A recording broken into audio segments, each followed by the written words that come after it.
r/AskReddit. What is the dumbest purchase you have seen someone make?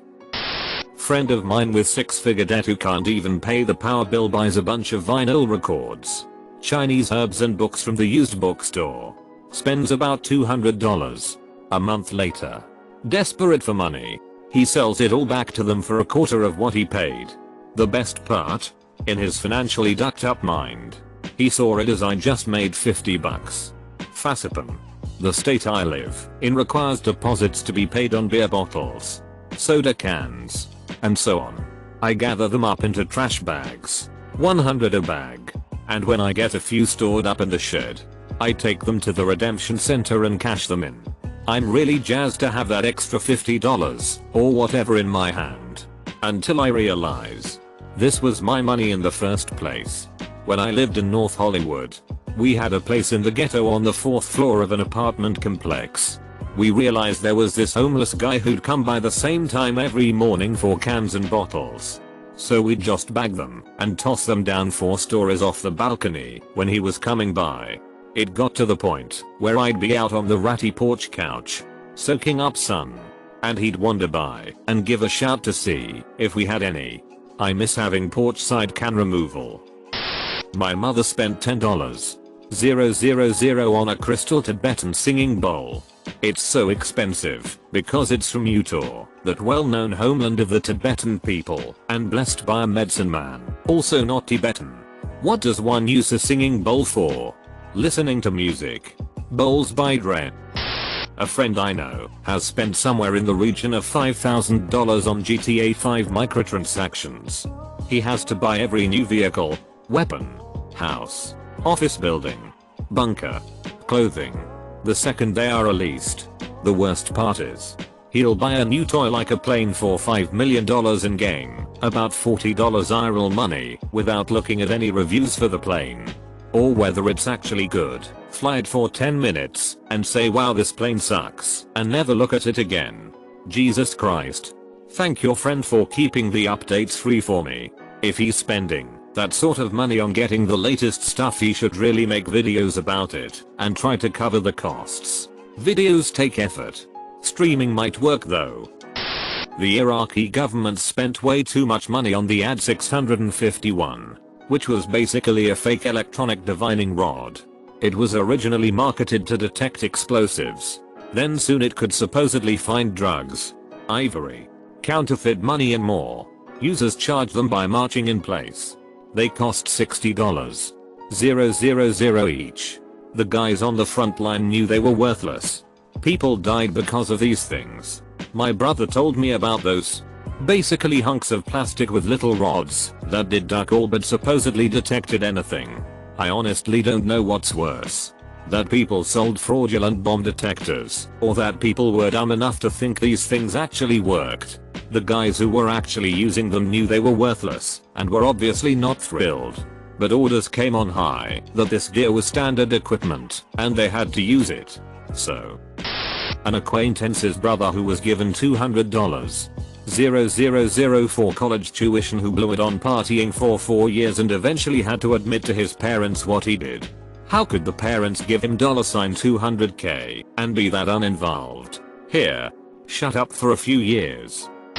One of my peers at college bought a backpack with a hard disk drive in it. Supposedly it was for playing music on the go. I told him it was a dumb purchase because the hard drive was going to crash because he liked to camp and go hiking and had a generally rough and tumble lifestyle. Sure enough, the disk drive crashed on his second ducking trip when he dropped it on the ground. $500 wasted. Has this dude ever heard of MP3 players? Or smartphones? Like, how is a literal spinning disc being flung around in a backpack ever a good idea? I'm guessing this was before MP3 players and iPods. People used to use portable CD players. Someone in front of me during Black Friday sales purchased an Xbox One from Best Buy, which is fine, but then paid for Geek Squad to come to their house and set it up. How is that even a thing? It's not like cable, where you need specialized tools. It's literally putting the right shape in the right hole. Something small children can do.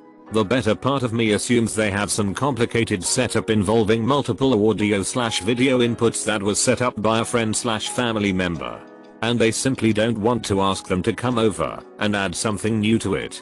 The other part of me thinks they simply have too much money and have lived their lives with full service the whole time. My cousin bought a $1,600 Guxy bag with his student tuition. I will never understand what goes around in his head. Guxy gang probably going through your cousin's head. Xanax to then. My housemate in university had a paid Hotmail account. When we asked why, she sputtered and snapped, "I don't know. It's just better." Before storming off. Girl, why are you regularly paying for something without knowing the reason why? Till there are paid Hotmail accounts. Hell, I'd forgotten all about Hotmail. It was a series of purchases in a very short period of time. Friend won a settlement and received a couple $100,000. He was, and still is, unemployed.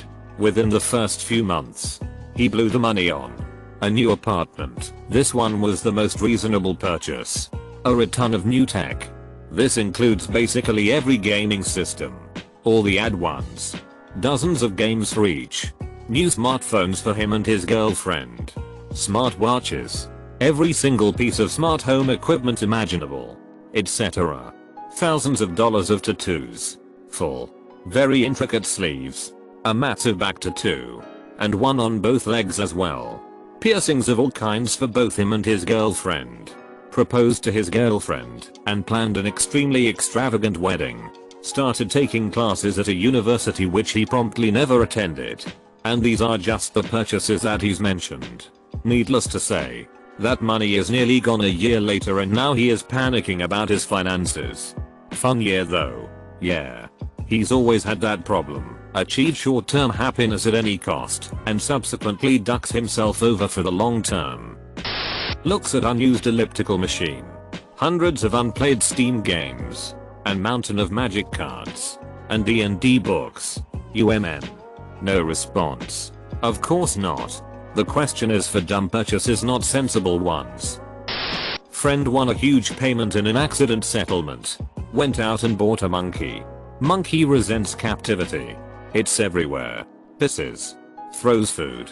Friend is stuck changing little monkey diapers all the time. Monkey bites. Can't be caught. Autofillets when angry. Hard to explain to grandma. Instead of having someone to fetch beers from the fridge, this guy was changing diapers for a month until he took his $5,000 impulse purchase to a sanctuary. It sucks its own night out of anger. You mean you don't? Me, I bought a surfboard while growing up in Saskatchewan, Canada. Think the Dakotas. But colder and somehow even more landlocked. On the bright side, you're the only guy in Saskatchewan who owns a surfboard. I wish. Birds of a feather flock together. Comes to mind when I tell you that my best friend also bought one. We had a third friend who bought a carrier specifically for the boards because it was his car. Never mind the fact that he didn't buy a board. We were not a smart group of kids. A few years ago my father went through this phase where all he could talk about was how much he wanted to play the guitar. He watched hundreds of guitar videos on YouTube, including virtual classes on how to play. This went on for months, so even though I know he is a ratty flake in every aspect of his life, my brother and I agreed to go halves on an electric guitar for him for Christmas. Because I was a college student and my brother was working at McDonald's, we couldn't exactly afford a super nice one and got a kind of learner model for $250.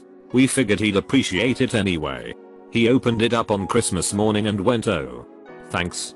This is cool." Then he set it aside for several weeks. I think he picked it up and tried to play it once. For about 5 minutes. Mostly it just collects dust and gets knocked over by the cats. I get angry every time I see it. My father now has a $30 gift limit applied to him, and I don't think about it for too long. My wife bought me this Kobo because I'm a huge reader, and I let it sit for like 5 months while reading regular hard copy books. Then I loaded it with ebooks, and I've been using it ever since. I've read several thousand books on it. It's probably the most used Kobo of all time. Maybe he'll pick up that guitar eventually. Oh. I remember those days when e-readers were all the rage. I was in 6th grade. Wanted to buy a laptop with all my birthday and Christmas money, but my parents persuaded me to get a Nook instead because I read a lot at the time. Now, I bet you're thinking, what good parents. Encouraging a hobby while saving tons of space in the process. Except here's the thing, I couldn't get books on it. Well, I could, but my parents refused to buy me books on it, saying that I could buy them using gift cards that I had bought with my allowance. Unfortunately, my allowance was $1 a week. If you factor in that the average book costs about $15 and there are 52 weeks in a year, that's about 3 books/year. My friend bought a motorcycle without knowing how to ride it. He later sold it for a loss after never having ridden it. Funny enough, my relative got a motorcycle and 4 years later sold it to the same guy she bought it from. I've sold a few of my antique bikes at a very reasonable price with the caveat that I'm the first call. If you want to sell it, promise. Only one came through, and at the last second took it for a ride the day before I was to buy it back and said, nope, I'm keeping this forever. I still keep up with his escapades, and him and his growing son now ride that ducker everywhere. I couldn't be happier about it. Make sure to like and subscribe so we can watch together.